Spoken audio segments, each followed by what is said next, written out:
On weekends, this old general store on Bath's main street is home to music, art, coffee, and conversation.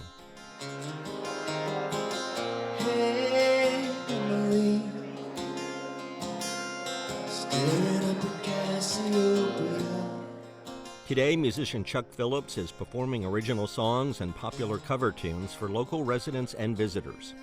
Did you meet our new artist? I did. Margaret Dixon is serving up coffee while people listen to music, talk, and peruse the wide variety of local arts and crafts along the walls. Feels good to be in here, and then the events that we have here, it just brings the community together, and it's really just a fun place to be. The store was built in 1905. It carried auto parts, clothing, food, hardware, you name it. Like general stores in many rural communities, it was also a gathering place. Almost everybody knew Swindell's, Meet You in Swindell's. The last owner, Jack Swindell, closed it in 1984. The building fell into disrepair.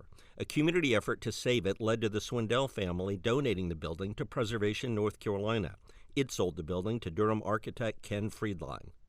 It was full, Clay, full of all the goods that were here in 1984 when Mr. Jack Swindell closed and just shut down. Friedline and his brother donated those goods to the state and took on a 5-year renovation of the building. Basically, the space that you're in was down to the dirt floor. We took everything out. The Friedlines rebuilt the floor, put in new wiring, plumbing, and an HVAC system. But the building is sort of as it was in terms of how it feels spatially and how we use it. The Friedlines created condos upstairs and an office and art studio in back, but the main floor that housed the store remained empty for years.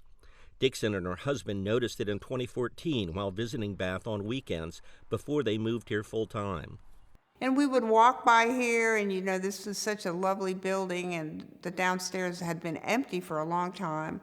And I thought, gosh, that could be something, not anything I can afford, but it's a shame it just sits there so quiet and empty and dark.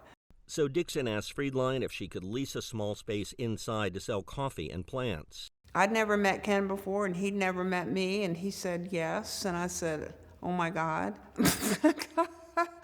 So that's how it started, just over in that little corner with some self-serve coffee, and it just grew from there, all by itself. And pretty soon, Margaret had people coming pretty regularly on Saturdays and Sundays, sometimes Fridays, to enjoy the morning and the day and the space.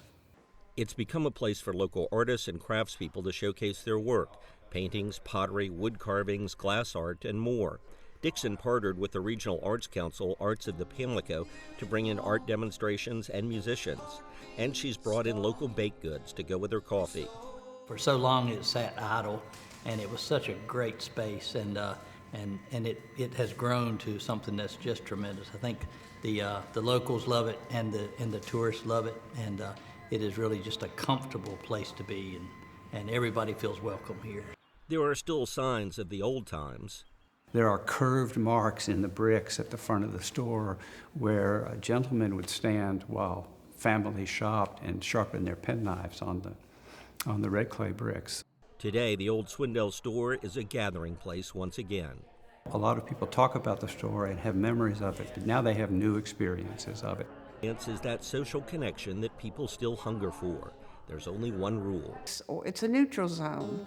We don't talk politics or religion. Keep it pretty simple about, sharing who you are, what you want to share, talking about your life, your family, just having a nice conversation.